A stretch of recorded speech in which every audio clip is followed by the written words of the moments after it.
Magic. Matatapos yung ganito. So, bukas yung first BICAM. Tapos, if I'm not mistaken, December 4, yun yung dapat tapos na yung BICAM natin. Tapos, am I correct? Oh, December 9 pala, December 9.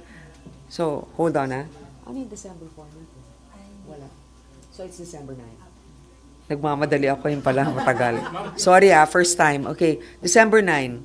December 9 yung next. Tapos, at saka, basta ang alam ko, yung target date na pirmahan ng presidente is 19, mga ganon.